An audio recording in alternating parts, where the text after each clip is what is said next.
gente vai falar sobre um assunto agora que é bastante legal. A gente vai falar um pouco sobre a missão integral da igreja. Agora eu quero esclarecer, eu não vou falar sobre a teologia da missão integral. Muito embora a introdução do nosso assunto tenha a ver com o histórico da teologia da missão integral, com alguns dos conceitos da teologia de missão integral. Mas o que eu quero mostrar para vocês aqui é a questão mesmo da vida da igreja. Qual é o que é que Deus pensou? Quer dizer, muita presunção de minha parte tentar imaginar o que Deus pensou, mas só para a gente poder entender. Quando Deus planejou a igreja, o que é que Ele estava esperando? O que é que Ele esperava de nós? Será que Ele esperava que nós estivéssemos vindo só de quarta e domingo na igreja e uma vez por semana no pequeno grupo para poder participar ou alguns até assistir o culto? Será que Ele pensou só na entrega de um dízimo para que a gente pudesse ajudar no sustento da mesa do pastor, da mesa do Senhor e da mesa dos pobres? Ou será que Deus tinha uma visão um pouco maior para nós? Então a gente vai trabalhar esse conceito para a gente poder entender dentro de uma perspectiva cristã, bíblica, histórica e pessoal também, o que é e qual é o papel da igreja, pensando na igreja como uma ferramenta de Deus. E olha só o que eu vou dizer para você. Isso quebra já alguns paradigmas.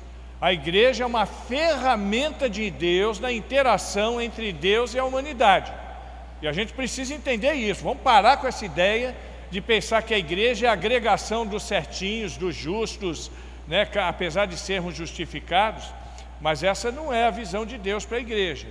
A igreja é uma ferramenta de Deus para articular, para fazer a mediação entre Ele e a sociedade. Quando eu digo Ele, claro que eu estou me referindo a Jesus Cristo, que é Deus, né? Ao Espírito Santo e ao Pai, que é Deus. Quando a gente pensa em missão integral, a gente tem que voltar bastante na história, lá no CLAD 1, em Bogotá, em 1969. Esse foi um encontro, um congresso latino-americano de evangelização. E sempre aconteciam congressos de evangelização, mas a partir daí a coisa começa a tomar um rumo diferente. Porque neste congresso, algumas pessoas, alguns teólogos da América Latina, começaram a refletir a respeito daquilo que eles aprendiam à luz do contexto social em que viviam. Eu vou explicar isso. Normalmente nesses congressos de evangelismo, de evangelização, a visão que predominava era a visão americana. E a gente deve muito aos americanos. Nós estamos aqui numa igreja que foi fundada por um americano, Salomão Ginsburg, né? Ele era americano, não era? Pois é, então, alguém que veio de fora e pôde plantar essa igreja há 107 anos, né? Essa igreja tem, eu acho que 107 anos, é isso aí. Então, a gente deve muito aos americanos, aos estrangeiros, mas a partir daí, de 1969, com uma galera boa que estava lá representando a América Latina, uma reflexão veio à tona. Ora, a gente precisa discutir evangelização a partir do contexto que nós vivemos. A gente não pode pensar só em evangelização como uma questão religiosa, enquanto tem um monte de gente morrendo no nosso entorno, enquanto as pessoas estão passando fome, as pessoas estão vivendo na opressão de ditaduras, as pessoas estão vivendo nas mais diversas opressões. Então nós queremos pensar na igreja que articula no sentido de trabalhar em prol da justiça de Deus. Deus não é juiz? O juiz, ele promove o quê? A justiça. Então, quando a gente pensa em justiça, a gente pensa em vários aspectos. A partir daí começa a surgir um novo cenário e a partir daí se cria uma fraternidade teológica que começa a discutir questões relacionadas à evangelização na América Latina, né? Que ela foi pensada nos corredores do CLAD e surge em 1970 com a intenção e a participação de militantes, de críticos, polêmicos, apologéticos, teólogos mais, digamos assim, neoliberais, né? Não com aquela visão tão fechada. E quando eu digo em liberalismo aqui, por favor, não confunda com a teologia liberal, aquela coisa de que não se acredita na Bíblia, que Jesus não nasceu de Maria Virgem, essas coisas todas. Não é isso que eu estou falando. Eu estou falando liberal nesse aspecto, né? Num aspecto de romper um pouquinho com aquele tradicionalismo religioso. É por isso que eu falei que eu não vou falar de teologia de missão integral, que em alguns aspectos ela vai um pouco mais fundo do que eu posso chegar. Então eu chego até onde eu posso. Aí vem o famoso Pacto de Lausanne. Provavelmente você já ouviu falar nesse Pacto de Lausanne. Esse Pacto de Lausanne está para os evangélicos, assim como o Vaticano II está para os católicos, né? Então, quer dizer, é um encontro mundial que aconteceu lá na Suíça em 1964 e que teve uma participação de 2.473 participantes, 1.000 observadores e 150 nações reunidas para poderem discutir a questão da evangelização no mundo. Ela foi convocada pela Associação Billy Graham e teve como tema para que o mundo ouça a voz de Deus. Então, quer dizer, quando se pensou no Pacto de Lausanne, no encontro de Lausanne, se pensou exatamente em discutir questões de evangelização no mundo. E se nós pensarmos historicamente nesse tempo, os celeiros de missionários estavam lá nos Estados Unidos. Então o pessoal vinha lá das juntas missionárias de Richmond, lá do Texas, lá do sul, do norte, vinham da Alemanha, eles vinham de outros lugares, não só dos Estados Unidos, como da Europa também. Mas aqui aconteceu um fato inusitado, né? Entre os participantes, muitos participantes conhecidos, famosos, né? Billy Graham, John Stott, Orlando Costa, Samuel Escobar, René Padilha e mais uma galera. E o que chamou a atenção foram duas palestras, no meio de tantas palestras, e americanos, pessoas como John Stott falando, já pensou? Mas duas palestras, elas prenderam a atenção de todo aquele universo de conferencistas. Foram duas palestras importantes que haveriam de se tornar bases para a atuação missionária evangélica engajada e comprometida com o que se convencionou chamar de teologia da missão integral. Então foram dois figuraços, o primeiro René Padilha, e o tema da mensagem dele foi a evangelização e o mundo. E ele discorreu exatamente tendo como base, como pano de fundo, a questão do contexto da América Latina. A América Latina era vista como a periferia do mundo. A América Latina era o terceiro mundo, era a periferia do mundo. E aí então ele começa a discutir teologia com base naquela periferia, naquele contexto que ele estava incluído. E o outro foi Samuel Escobar, que falou sobre a evangelização e a busca humana da liberdade, justiça e realização pessoal. Essas duas palestras, elas foram, assim, o top do Pacto de Lausanne. E nessa ocasião, então, foi firmado o famoso pacto, né, do Congresso de Lausanne, para o meio evangelical, e foi de importância sem igual, por ser o primeiro passo em conjunto das lideranças evangelicais em direção prática de uma ação social de maneira mais efetiva. Até então, quando o americano pensava, ou quando os nossos missionários de fora pensavam em missões, eles pensavam em missões do ponto de vista escatológico. Então qual era a parada? Era pregar que o cara tinha que aceitar Jesus, porque quando ele morresse ele tinha que ir para o céu, e ponto final. E eles não precisavam se preocupar com outras questões, porque o mundo que eles viviam era favorável para eles em todos os aspectos, quer sejam sociais, financeiros, essas coisas todas.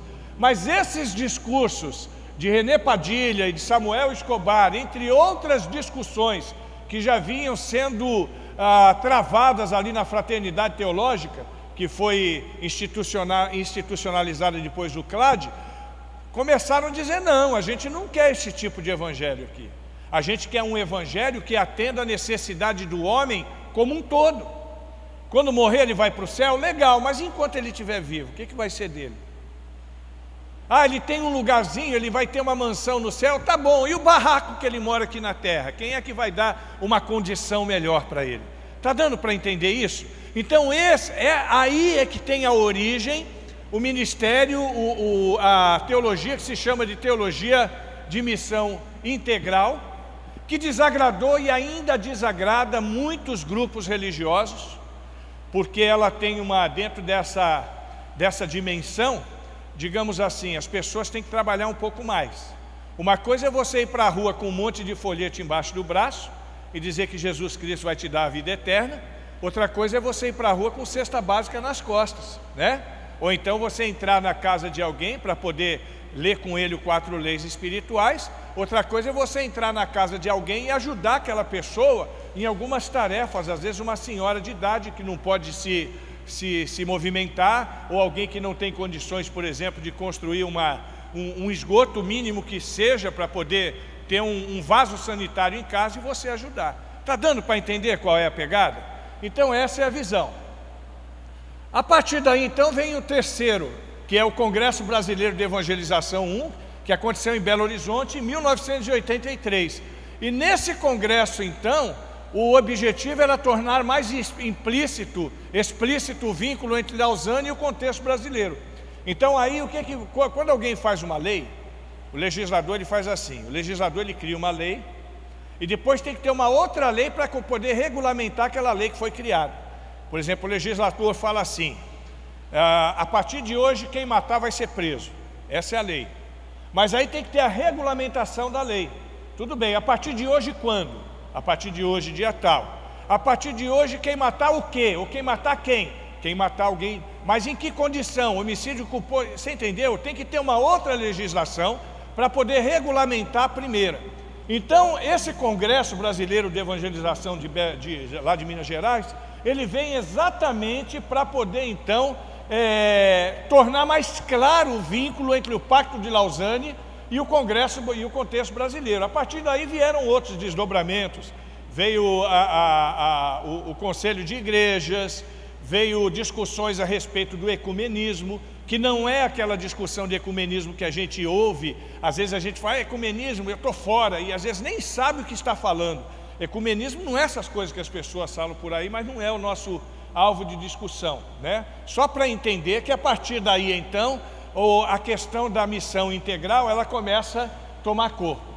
Aí a gente pensa na natureza da evangelização. Vamos ler juntos aquele texto ali? Evangelizar.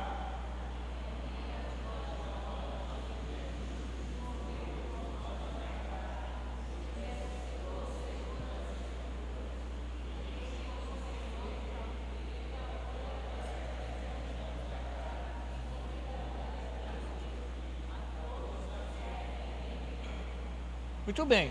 Quando a gente lê um texto como esse, a gente pensa logo naquela visão escatológica que eu acabei de falar. Mas se você olhar com mais atenção, evangelizar é difundir as boas novas, as boas notícias de que Jesus morreu por nossos pecados e ressuscitou segundo as Escrituras, e de que como Senhor e Rei, Ele oferece perdão dos pecados e o dom libertador do Espírito a todos os que se arrependem e creem.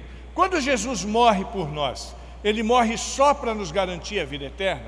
Muito embora essa seja a maior obra de todas as que Ele estabelece. Ele não veio também para dar paz?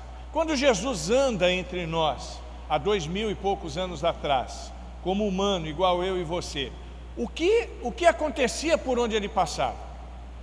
Se estabelecia justiça social, Ele alimentava as pessoas, Ele curava as pessoas, Ele cuidava de pessoas, Ele perdoava pessoas, Ele exorcizava pessoas. Então as boas novas de Jesus, muito embora a questão da salvação do espírito seja importante, mas a salvação do corpo e da alma também são importantes. E Ele então, ele providencia essa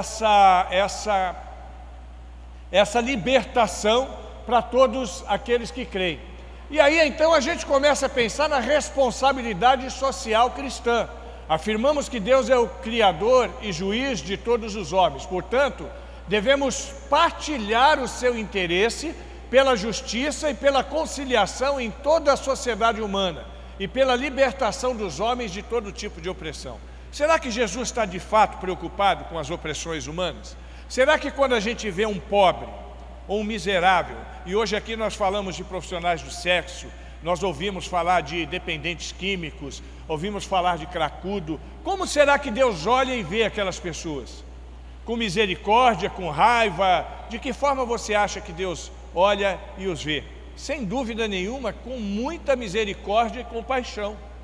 Então a igreja, como ferramenta de Deus, e nós já falamos isso, como aquele instrumento de Deus para poder estabelecer essa mediação entre aquilo que Deus quer para a humanidade e a própria humanidade, ela precisa exercer o seu papel pensando nessas questões também, na justiça, na conciliação da sociedade humana e na libertação do homem de todo tipo de opressão. Será que fome é um tipo de opressão? O que você acha? É ou não? Claro que é. Alguém aqui já sentiu fome? Eu já senti fome. Eu sei o que é fome. É um tipo de opressão. Será que injustiça social nos seus diversos aspectos é algum tipo de opressão? É claro que é. Será que o abuso sexual é um tipo de opressão? É claro que é. Então, quando nós pensamos nessas opressões, nós precisamos entender que Deus veio para dar liberdade ao oprimido. Então Deus veio para poder não só garantir um lugar no céu. Há pouco eu conversava com o Daco ali, e a gente estava falando sobre o céu. O céu é um lugar ou um estado? Essa é uma pegadinha de concílio, né? Então se você fala que é um lugar, ele vai falar que é um estado de espírito, que o céu pode ser aqui, independente. Se você fala que é um estado, ele vai falar que é um lugar, porque Jesus foi ao céu preparar lugar para a gente morar. Então o céu é um lugar e um estado também. Depende do ponto de vista. Do ponto de vista escatológico, é um lugar. Do ponto de vista humano e prático, é um estado. A gente vive hoje num contexto de céu, porque aonde Cristo está, ali é céu. Então nós vivemos nesse contexto. E aí então nós pensamos no quanto Deus deseja que as pessoas se libertem das suas opressões, que as pessoas tenham suas cadeias quebradas para poderem viver em paz. Eu tiro por mim, por exemplo. Eu me converti dentro da penitenciária. Imagina você o que é viver dentro da penitenciária, oprimido pelo Estado, e aí eu não vou entrar nos méritos da questão, se eu devia ou não estar lá. Eu acho que eu devia estar preso até hoje, mas Deus teve misericórdia de mim. Mas eu vivia num contexto de opressão, oprimido pelo Estado, oprimido pelo sistema, oprimido pelos colegas, oprimido por tudo, pelo diabo, um estado de opressão. Deus entra no meu coração na penitenciária e começa a mudar isso. Apesar de ainda continuar preso, depois de convertido 4 anos, eu passei a viver uma vida no céu. Dentro do Carandiru eu fiquei 3 anos, vivendo no céu. É Deus que faz isso. Agora, o que Deus deseja é justamente isso, quebrar essas cadeias das opressões na vida do homem. Por exemplo, opressões da alma. Antes de me converter, antes de você se converter, você não sabia para onde você ia quando você morresse. Alguém sabia? Alguns até imaginavam, não, eu vou voltar depois, eu vou reencarnar, ou eu vou virar um Zé Pilintra da vida num terreiro desse, ou quem sabe até ouvir o santo, ou eu vou para o purgatório, mas ninguém tinha certeza. Aí quando Jesus entra na nossa vida, a gente passa a ter uma certeza. Quando nós morrermos, nós vamos para onde? Quem tem certeza que vai para o céu, diga amém. Essa certeza, então aquela opressão da alma foi quebrada, do medo, da incerteza, são opressões da alma, da angústia, da depressão, do desespero. Ah, pastor, então quer dizer que crente não fica oprimido, não fica desesperado? Fica, mas o remédio dele é eficaz. É só botar o joelhinho no chão e buscar em Deus, e ter certeza que Deus vai ministrar na vida dele. É isso que Deus espera de nós. Então o que é a missão integral na prática? A gente vai deixar de lado os entretantos e partir para os finalmente, né? Nós não vamos entrar na teologia, mas vamos ver o que é na prática. Vivência da fé em Jesus Cristo por parte da igreja, de uma forma não dividida, mas em todos os aspectos da vida. Você consegue entender isso, querido? A igreja, ela não tem que viver, isso daqui não é um gueto religioso. E tem gente que pensa na igreja como um gueto religioso. Isso aqui não é um gueto religioso, onde as pessoas se refugiam do mundo. Ah, eu fugi do mundo, entrei na igreja e vim para ficar. É bom, eu vou fazer uma barraca para mim aqui, né? Vou fazer aqui vou fazer 3, uma para mim, uma para o Jades, outra para o Poçan. Não, não é nada disso não. A igreja aqui é um lugar onde, não um lugar, porque isso aqui, o lugar aqui não é igreja não, isso aqui é um prédio de concreto, que um vendaval pode derrubar. A igreja somos nós. A igreja é a união dos salvos em Jesus com alguns propósitos na vida. E um dos principais propósitos é interagir lá fora com a humanidade, queridos. Interagir, mostrar para as pessoas qual é o projeto de Deus. Deus não desce do céu e nem manda anjo para poder ficar dando toque para ninguém, não. Somos nós que fomos enviados. A Bíblia diz que nós somos embaixadores. O embaixador é um representante de Deus. Então, como representantes de Deus, nós temos a obrigação de representar bem o nosso Senhor. Entendeu? E em todos os aspectos da vida. Não é só chegar para o cara e dizer para o cara, ó, pode aceitar Jesus, quando você morrer você vai para o céu e Deus te abençoe, eu vou nessa. Lá em Tiago capítulo 2 tem uma história dessa aí, que o Tiago fala que um cara desse aí tem uma fé morta, vã, sem sentido. Eu tenho que dizer para ele, ó, aceita Jesus, quando você morrer você vai para o céu. Mas aí, você está precisando do quê, meu irmão? O que é que eu posso fazer por você? Eu gosto muito do Ministério Cristolândia. Eu sou um dos fundadores desse ministério no Brasil. E uma coisa que me chama a atenção no Ministério Cristolândia, que eu gosto muito, eu não sei se alguém aqui já foi lá na base de São Paulo. E todas as bases funcionam do mesmo jeito, mas São Paulo foi a principal, porque foi a primeira. O pessoal entra, é uma igreja igual essa aqui, faz um culto, tem música, tem louvor, tem adoração, tem oração, tem pregação. Terminou o culto, pega as cadeiras, empurra para o lado e bota a mesa e dá café com leite e pão para aqueles caras. Terminou o café com leite, aí eles botam umas cadeiras na lateral, quem quiser cortar o cabelo, senta lá, que tem os caras para cortar cabelo. Terminou aquilo, aí eles voltam, vai ter outro culto. Terminou o outro culto, bota a mesa para lá, e agora virou restaurante. Você entra lá, você vê. Você sabe só em São Paulo quantas refeições a Cristolândia serve por dia? Só em São Paulo. Nós temos hoje Cristolândia em 6 estados. Alguém faz uma ideia de quantas refeições são servidas por dia na Cristolândia de São Paulo? Você sabe quantas? 1.600 refeições por dia. 1.600 refeições por dia na Cristolândia de São Paulo, em todas as bases da Cristolândia de São Paulo. E aí depois tem o estudo bíblico, aí tem o pão espiritual, o pessoal senta nas mesinhas, os radicais ministram para eles, e à noite tem o culto, depois do culto a janta, e encosta as mesas e as cadeiras para lá, bota os colchões no chão e vira um grande dormitório. Igreja é isso, irmãos. Igreja é isso. É claro, é por isso que eu disse que tem muita gente que não tem coragem de encarar a igreja nesses termos, porque aí vai ter que quebrar muito paradigma. Você vai ter que sentir o cheiro do cracudo no seu lado.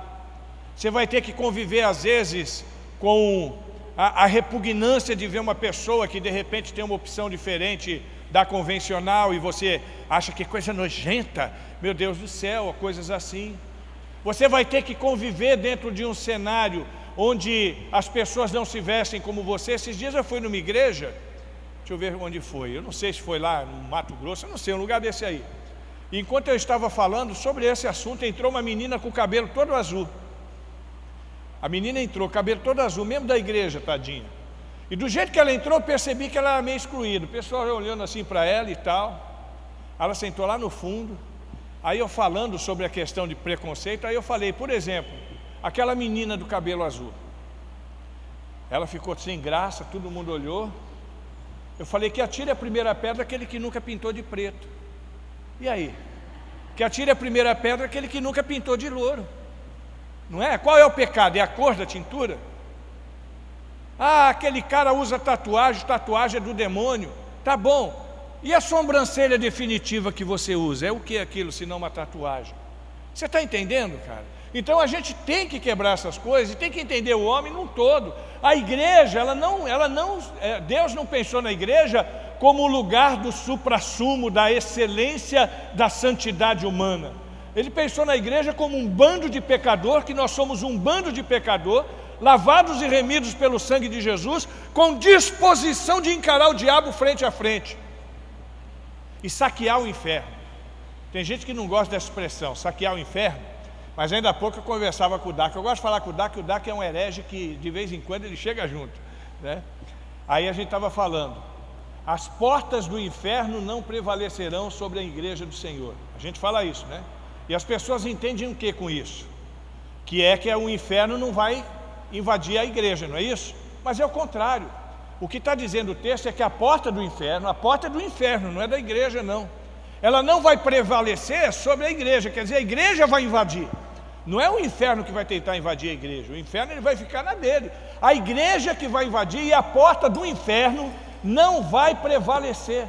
Deu para entender, irmão? Então aqui não é um lugar da gente ficar dormindo não, da gente ficar esperando Jesus voltar. Você tem que esperar Jesus voltar lá fora, agindo. É lá que você tem que esperar Jesus voltar. Entendeu? Senão você cai no erro das virgens que estavam dormindo quando Jesus voltou. Já pensou, meu? Está de bobeira, cara? Se liga, brother. Ó, está dando para entender? A missão integral é o trabalho da igreja, presta atenção nessa expressão, voltado a contribuir para uma transformação positiva das pessoas nos seguintes âmbitos: físico, espiritual, econômico, psicológico e social. Nesses 5 estão implícitos todos os outros que eu não coloquei ali, biológico, ecológico, está tudo nesse meio aí. Então quer dizer, a igreja ela cumpre um papel de uma transformação positiva da humanidade. O que Deus espera de nós, igreja do Senhor, é que nós sejamos instrumentos para poder levar a graça de Deus e a misericórdia de Deus, a fim de que haja transformação na humanidade. Aquele que bebia não beba mais, o que usava drogas não use mais, o que se prostituía não se prostitua mais. Aonde houver as injustiças sociais, que nós estejamos presentes para lutar contra elas, para gritar contra elas. Tem gente que, pastor, mas esse negócio aí, eu não gosto muito desse negócio aí, dessas passeatas evangélicas, isso não é coisa de crente não. A gente se retira na calada do nosso quarto e vai orar. Mas oração, ela pressupõe 2 coisas, orar e ação. Você tem que agir também. Você vê que dificilmente os evangélicos se articulam para poder lutar por uma causa política social. Não estou falando de causa política de ideologia política, não. Eu estou falando política social, não estou falando partidária. Onde é que nós estamos? A gente nunca está. Você quer ver juntar um monte de crente? Por exemplo, nós convocamos um congresso desse, tem esse grupo aqui.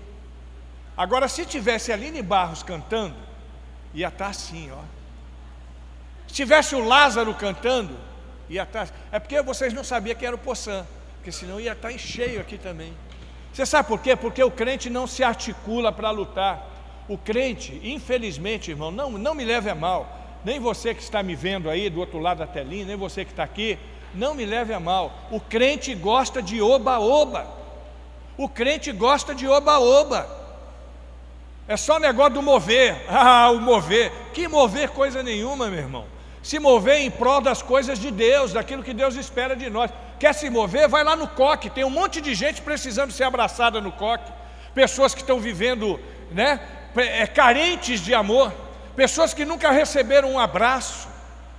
A gente faz um trabalho, eu e minha esposa, e a gente faz esse trabalho não é para a nossa glória, não, para a glória de Deus. A gente procura justamente esses grupos de pessoas que não são alcançadas.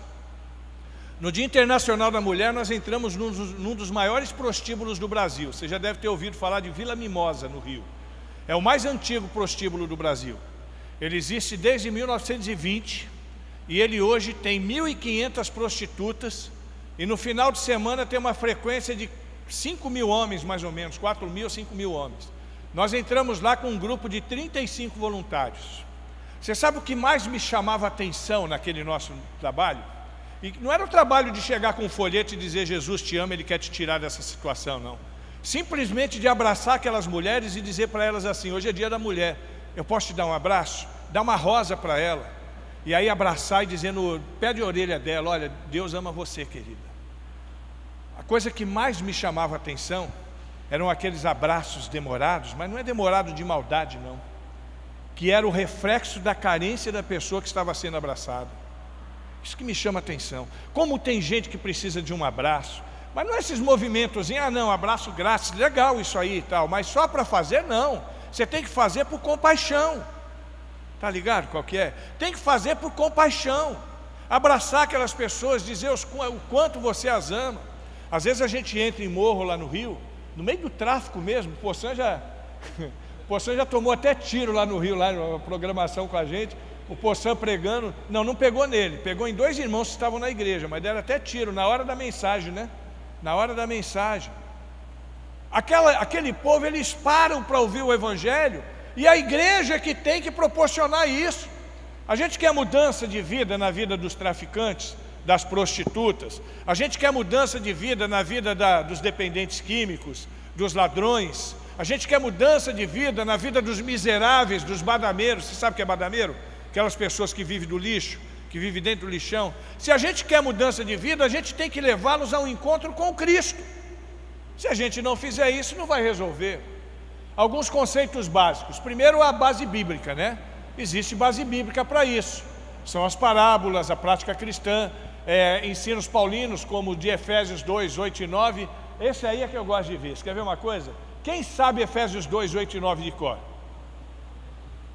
Porque pela graça...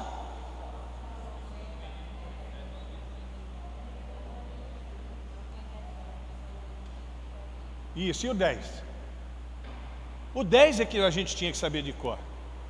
Porque nós fomos feitos para as boas obras. Aí o crente pega esse negócio, não, eu sou salvo pela graça e não por obras. E aí ele se acomoda e não quer fazer nada. Só que o versículo seguinte fala que a gente não é salvo pelas obras, mas nós somos feituras de Deus para as boas obras. Deus, ele nos cria com esse aspecto, com esse sentido. É claro que a gente tem que viver essa realidade. Tiago capítulo 2, que fala do cara que está lá no chão, e aí você passa pelo cara, né? E, poxa, meu irmão, estou com frio, estou com fome, estou no maior rango aqui, maior larica aí, estou com frio e tal. Pô, legal, cara, eu vou orar por você, Aceita Jesus, quer aceitar Jesus? Eu quero, Deus te abençoe. Deus abençoa no nome de Cristo, Deus te abençoe, eu vou embora aí que eu tenho culto. Aquilo que o pastor falou ontem, daquele levita, do sacerdote, estava ocupado demais para poder dar tempo, né? Então, irmão, você está entendendo? Então tem base bíblica. A igreja como agente transformador de Cristo. Então, lembra disso, se você esquecer tudo que eu falar. A igreja é um agente transformador da sociedade. Papel da igreja é esse, irmãos. Na nossa relação nesse aspecto humano, o papel da igreja é esse. Não, pastor, a igreja existe para adorar a Deus. Fica tranquilo, irmão, você tem a eternidade toda para adorar a Deus. E quando você age dessa forma, você está adorando a Deus. Adorar a Deus não é pegar um violão, tocar e cantar meia dúzia de cânticos. Isso não é adorar a Deus, não. Isso é um louvor que também glorifica o nome de Deus. Mas adorar a Deus é viver segundo os princípios de Deus para a sua vida. Tem muita gente que chega aqui na frente, canta, toca, canta bonito, faz todo mundo chorar cantando, mas não faz absolutamente nada lá fora. Ah, pastor, o meu dom é o de cantar, o meu dom de tocar. E parece que tem gente que só tem o dom de cantar e tocar no final de semana, no domingo à noite. Porque no culto de semana nem aparece. Quer dizer, o dom dele é só para o domingo à noite. Fala sério, irmãos. Nós temos que cumprir o papel de transformadores sociais. Nós somos agentes sociais, irmãos. Eu estou falando sério. Pastor, mas não é igreja? A parada não é igreja? Mas a igreja é transformadora, é agente social. Eu tenho que cuidar das... Ah, pastor, mas isso já tem o Lula fazendo. Tem o Bolsa Família, tem o Bolsa Miséria, tem o Bolsa Escola. E daí, irmão? O Lula vai ser mais relevante do que você? Nós temos que ser mais relevantes do que o governo. O governo, ele parte de um pressuposto de um comando humano. A igreja é comandada por Deus. Eu tenho que fazer mais diferença na vida das pessoas do que o Lula com meia dúzia de cesta básica. Ultrapassa a visão de missões no contexto meramente geográfico ou religioso. Eu coloquei o folheto ali, eu não tenho nada contra folheto.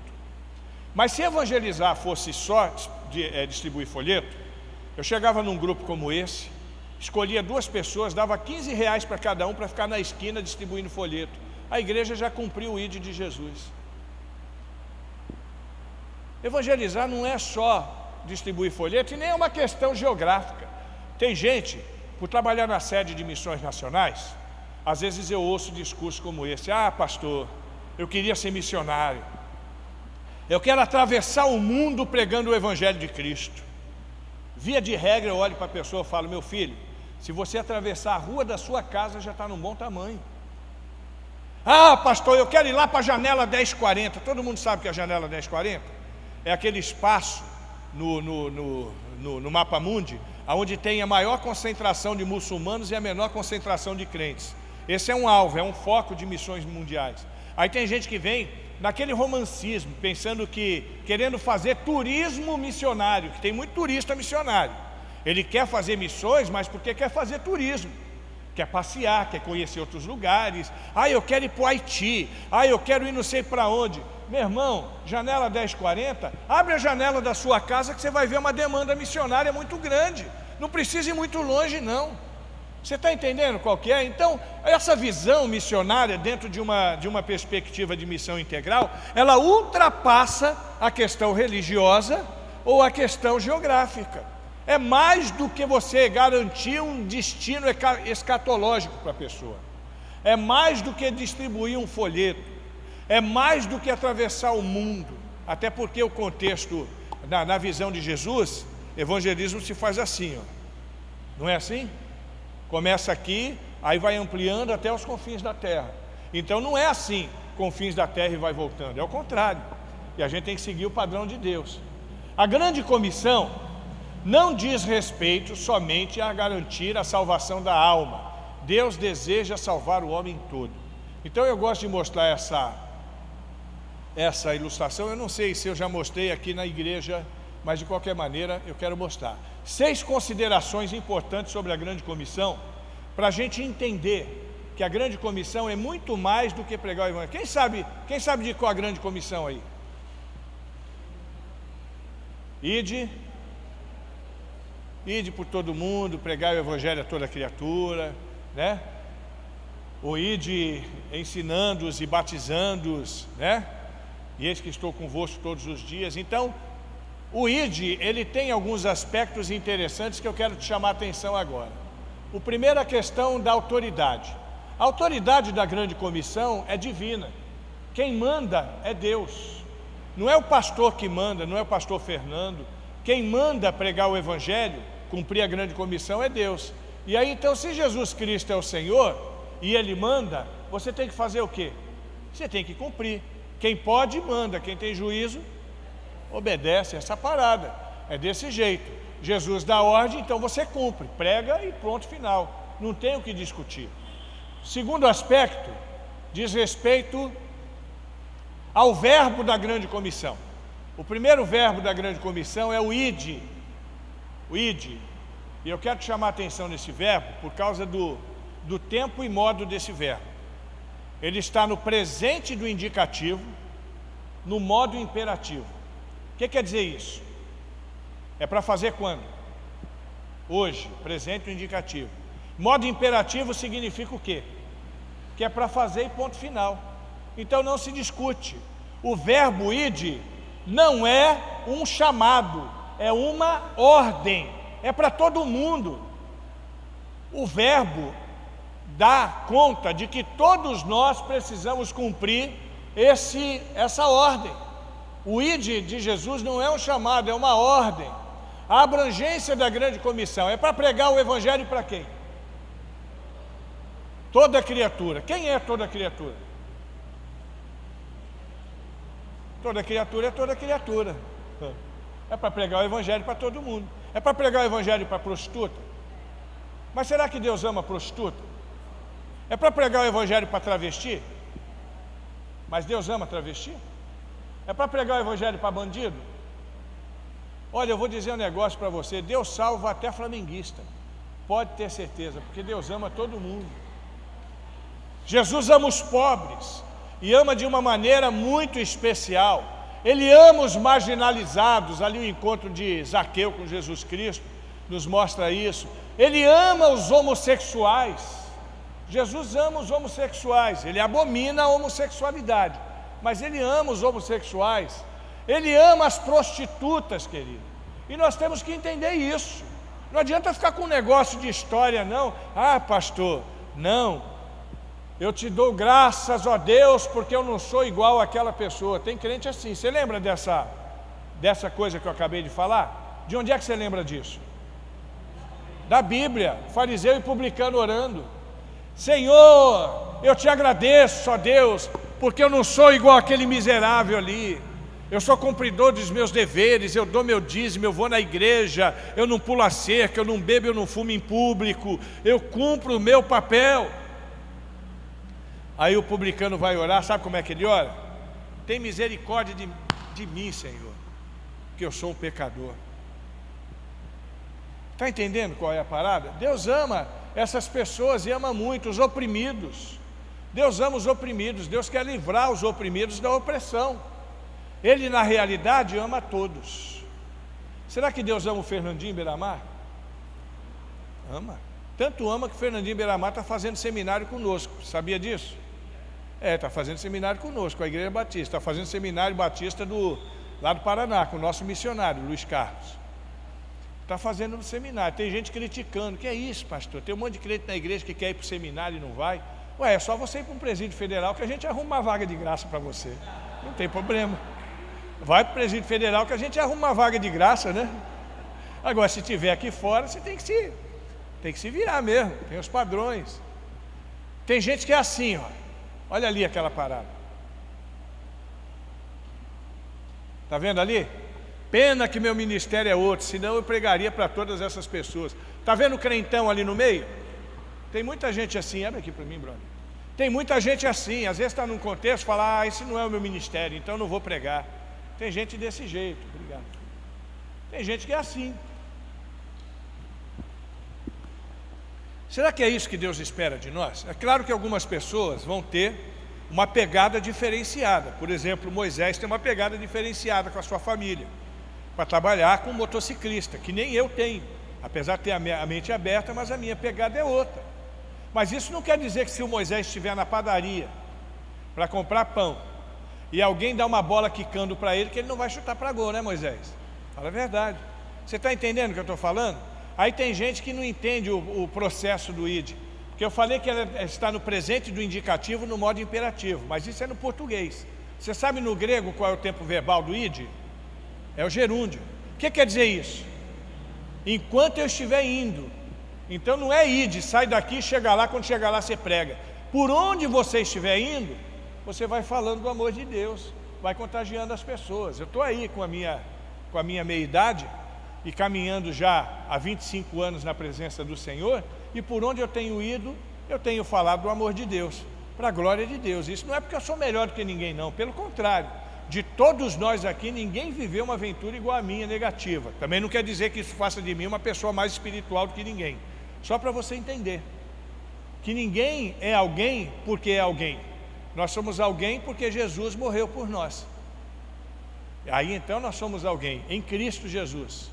É para orar, é para viver para o traficante. A gente vive essa experiência no Rio.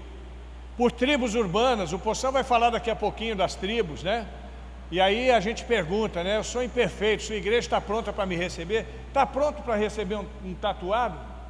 Está pronto para receber um maluco? Chegar uma menina como essa na tua igreja, tu recebe?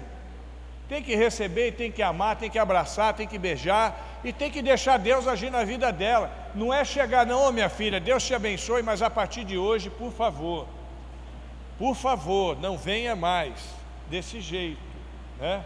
Ou então algumas igrejas por aí, chega uma mulher de saia curta, vem logo o diácono com um paninho para botar, não precisa nem estar de saia curta, só estar de calça comprida. O diácono vem com um paninho, bota no colo dela, porque ali é lugar santo, santo, santo. Pelo amor de Deus, irmãos. Santo não é o lugar não, com todo o respeito, essa cadeira aqui não é santa não, irmão. Santos somos nós. Essa parede aqui não é santa não, santos somos nós. Porque nós fomos santificados pela graça do Senhor. Porque se a gente disser de outra forma, como é que ficam aquelas igrejas, grandes igrejas lá na Europa, que hoje não são mais igrejas, hoje funcionam boate no lugar que antes era igreja. Então quer dizer que o lugar deixou de ser santo, se transformou quer dizer, se fosse santo, não ia acontecer isso. Não é verdade? Os santos somos nós. Jesus santifica pessoas. Jesus santifica pessoas. Viu? A gente pode até consagrar, por exemplo, um instrumento, consagrar uma moto, dizer, olha Senhor, essa moto, esse instrumento eu vou usar para a glória do Senhor, mas ungir a moto, ungir o instrumento, fazer, pelo amor de Deus, irmão, não é assim que funciona. Vamos ler juntos?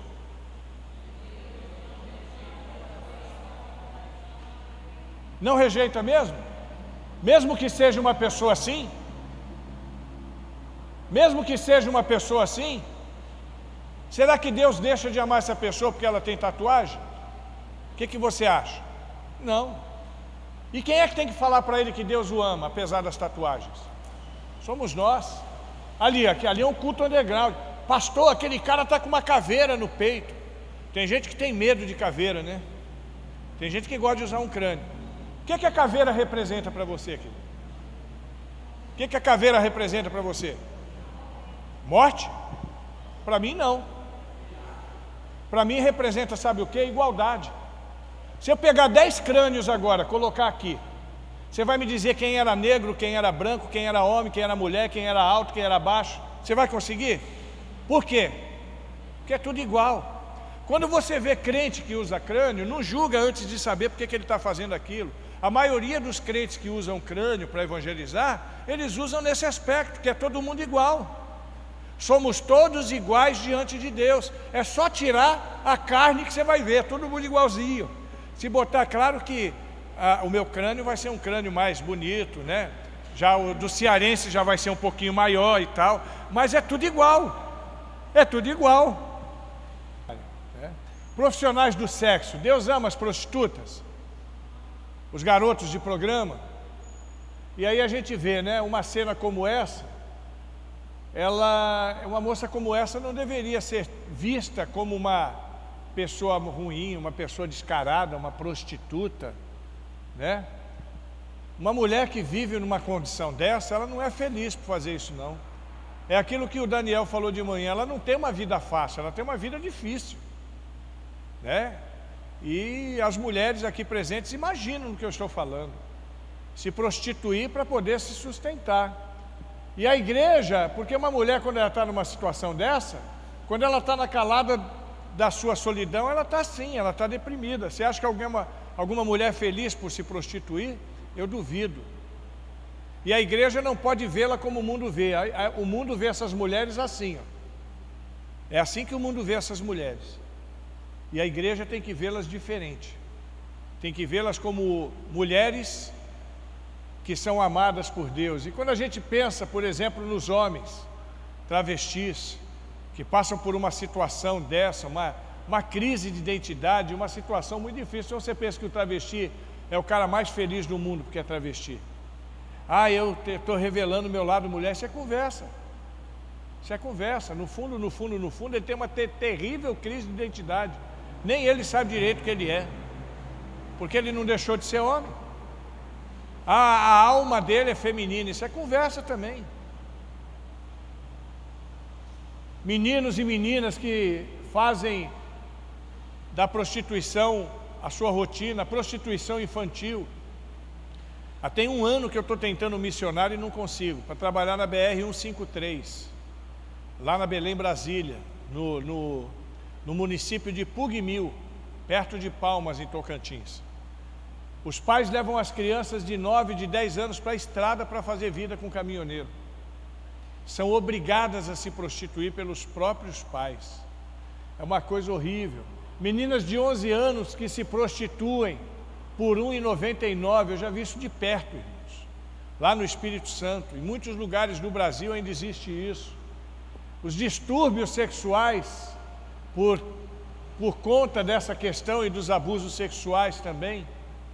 Deus ama essas pessoas e quer ver essas pessoas transformadas. A questão do abuso sexual na igreja é uma coisa terrível. De manhã o Daniel falou que na igreja tem todos esses atores, os abusadores, os abusados, né, os promíscuos, os viciados. Agora uma coisa que eu não sei se você sabe, um dado que eu tenho da Fundação David Wilkerson, que está trabalhando nessa área de pornografia e de prostituição. De cada 5 mulheres da igreja, uma pelo menos já foi vítima de abuso sexual. E de cada 10 homens na igreja, um já foi vítima de abuso sexual. Esse é um dado muito alarmante, queridos. E a igreja tem que cuidar disso. A questão religiosa, apesar de reconhecer o direito de cada um ter a sua religião, de cada um se promover a sua fé da forma que achar conveniente, seja ela com figuras religiosas ou não, através da macumba, da umbanda, do candomblé, com despachos, nós sabemos que Jesus é o caminho, a verdade e a vida. Ninguém vem, ali está escrito vai, mas vem. Ninguém vem ao Pai a não ser por mim. E nós temos que pregar essa verdade. Deus espera isso de nós. Os presidiários, hoje são 550 mil presidiários em todo o país. É um número grande, mas um número pequeno para a gente alcançar. Um número pequeno, dá para cada 3 evangélicos falar de Jesus para um presidiário, a gente evangeliza todos eles. Cada 3 batistas, né? 1.200.000 batistas, cada 3 batistas, a gente evangeliza todos eles, mas é difícil, irmão. É difícil, né? Isso dá trabalho. Sair da igreja, fazer um cadastro, passar por uma revista, gastar o seu tempo para ir lá no presídio, voltar. Então a maioria prefere não fazer. Ah, deixa ele lá tem a igreja lá do presídio, eles se viram. Mas Deus espera que nós estejamos atuando para poder quebrar cadeias. Porque ou a gente cumpre o nosso papel de pregar o Evangelho de Cristo para os presidiários, ou o diabo vai cumprir o papel dele. Aqui é uma foto real do massacre do Carandiru, que ocorreu no dia 2 de outubro de 1992. Eu saí de lá naquele ano, um pouco antes do massacre. Foram 111 presos mortos na hora. O diabo cumprindo o papel dele, ele veio para matar, roubar e destruir. Os dependentes químicos, essa parte eu posso pular, que aqui em Recife não tem dependente químico, né? Os craqueiros, Deus ama essa turma, mulheres grávidas, crianças, idosos que usam drogas, né? Essa senhora aqui, essa senhora escura aqui que você está vendo aqui embaixo aqui, graças a Deus, ela foi batizada lá em Aracaju, na última convenção. Foi aquela senhora que o Fernandinho batizou. Fernandinho batizou essa senhora. Ela foi tirada das ruas da Cracolândia e hoje serve ao Senhor. Uma mulher que tem um histórico terrível no mundo das drogas. Esse é o quadro que tem ali diante de nós, pessoas abandonadas. Deus ama essas pessoas, pessoas que vivem na miséria, e aí eu tenho que correr por causa do horário, mas pessoas que vivem no lixo, pessoas que dividem com urubus, com aves de rapina, a sua própria refeição, como aquele caso ali, ó. Crianças em vulnerabilidade social, vítimas de todo tipo de violência, trabalho escravo, abandono, violência sexual, a fome, né? E quando eu falo da fome, eu gosto de mostrar essa foto. Você já viu essa foto? Essa foto tem uma história. Ela ganhou um prêmio, um grande prêmio, o Prêmio Pulitzer, que é um dos maiores prêmios do jornalismo até hoje. E foi um fotógrafo sul-africano que tirou essa foto, Kelvin Carter. E um ano depois dele tirar essa foto, alguém perguntou para ele, e aquela criança? O que aconteceu com aquela criança? Sabe o que ele fez? Se suicidou, porque ele não fez nada por ela. Muitos de nós somos exatamente como ele. Vemos a miséria, a fome do ser humano e não fazemos nada por ele. Aquela foto é do Avalanche, você vai lá para o Avalanche, aquela foto é de lá. Ela mostra exatamente esse quadro, uma igreja, está vendo uma igreja? Quem é que está na escadaria da igreja ali? Todas essas pessoas que nós falamos, né? Dependente químico, prostituta. A porta da igreja está aberta ou fechada? Fechada. Hein? Com um cadeadão. Qual é a mensagem que essa figura nos transmite? Hein? Que eles não são bem-vindos na igreja. Essa é a verdade hoje? É sim. Vamos ser sinceros, na maioria dos casos é. A gente se alegra muito se chegar alguém na igreja numa condição dessa e se decidir. Mas se ele continuar durante 2, 3 semanas vindo naquela situação, a gente vai pedir para ele ir embora. Eu vi um caso de um irmão, um diácono, que uma pessoa se decidiu na igreja, ele abraçou a pessoa e falou, estou feliz com a sua decisão, agora vou te dar uma dica. Ali na frente tem uma Assembleia de Deus, tem uma turma igual a você, vai para lá que você vai se sentir melhor lá do que aqui. Eu já vi isso. Agora, se Jesus voltar ali naquele quadro, você acha que ele prefere ficar do lado de dentro ou do lado de fora? Lá de fora. Se a gente sabe disso, por que a gente não abre a porta da igreja? É claro, pastor, que tem muitas igrejas que não vivem esse contexto, mas a maioria é desse jeito. A natureza da grande comissão é aquilo que a gente falou, o evangelho todo para o homem todo, para todo homem. Essa é a natureza. Então o homem é corpo, alma e espírito. Tem necessidades espirituais, que se resumem no relacionamento dele com Deus. Essas são a dimensão espiritual, as necessidades espirituais dele é salvação, é redenção, é graça. Mas ele também é alma, e como alma ele também tem necessidades de um relacionamento melhor consigo mesmo. E aqui eu estou correndo para a gente adiantar. A dimensão da alma são os medos, a depressão, a angústia. Deus cura o homem dessas depressões, dessas angústias. E na soma, que é o corpo, ele também tem necessidades. Necessidades que se resumem em relacionamentos. Ele precisa ter melhores relacionamentos. E também necessidades básicas, como a cura, o cuidado, a alimentação e essas coisas. Então, para que o homem seja feliz, ele precisa ser contemplado em todas essas áreas. A ação da grande comissão, a igreja, ela cumpre a grande comissão quando ela anuncia. E anunciar é verbalizar o evangelho de Cristo. Tem que falar do evangelho de Cristo? Tem, porque todos precisam saber, mas você precisa falar, né? E aí então a gente vê, tem que abrir a boca, falar, pregar o evangelho, e tem que saber o que está impedindo de falar. Mas existe uma frase que resume legal o que eu quero dizer agora. Prega o evangelho, se necessário use palavras. Essa frase é de Francisco de Assis, e ela está dizendo exatamente isso, que pregar o evangelho não é só falar. Blá blá blá é fácil, o negócio é viver, né? Então você tem a outra dimensão, que é a integração. Integrar as pessoas decididas à igreja. Você tem que se movimentar para consolidar o resultado. Às vezes a palavra batizar, ela significa inserir. Então eu posso dizer que batizando-os em nome de Jesus é inserindo-os à igreja no nome de Jesus. Não é equivocado não, ou integrar. Então é isso, a pessoa se decide, eu trabalho para ela entrar na igreja. Aí eu gosto de usar a figura do bebê. Quando alguém aceita Jesus, a gente não fala que é um bebezinho? Não é um bebezinho? Então, se eu falo que ele é um bebezinho, eu posso dizer que a igreja é uma grande maternidade. Posso? Uma maternidade espiritual. Então, é uma maternidade que tem muito obstetra, mas tem pouco pediatra. O que eu estou dizendo com isso? As pessoas nascem e se perdem, porque ninguém cuida. O obstetra faz o parto, o pediatra tem que cuidar.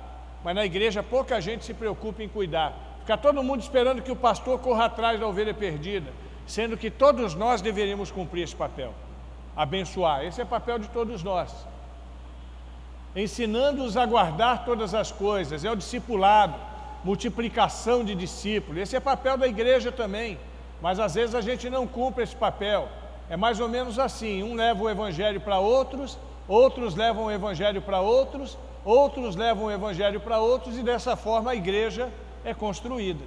É assim que funciona, através do discipulado. O discipulado é uma das ações mais importantes da igreja. Então aí a gente vê, a gente ganha o sujeito para Jesus, a gente integra o sujeito e a gente discipula o sujeito. Acabou aí? O que está faltando?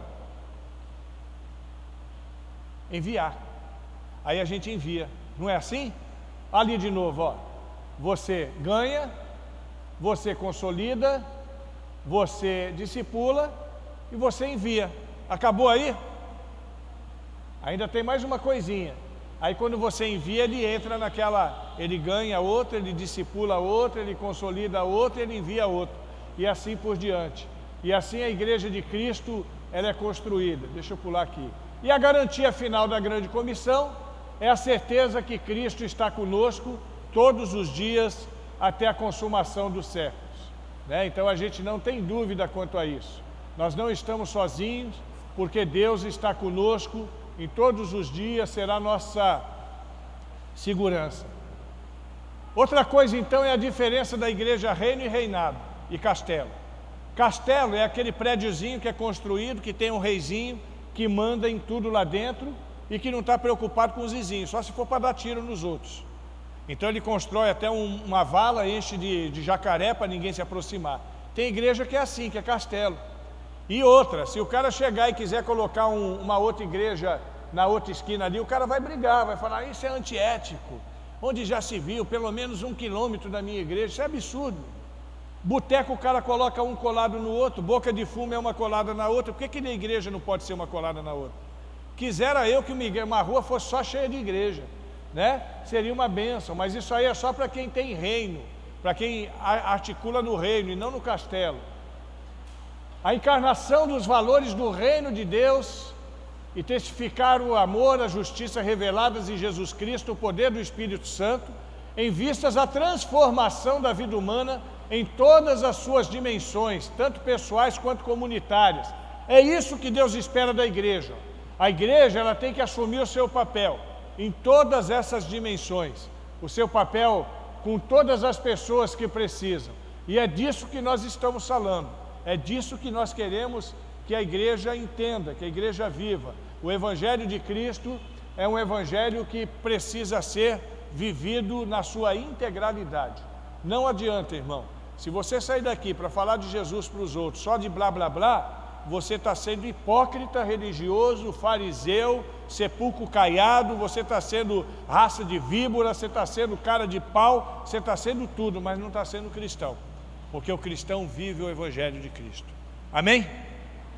Deus abençoe vocês, e agora é com porção. Obrigado pela atenção dispensada.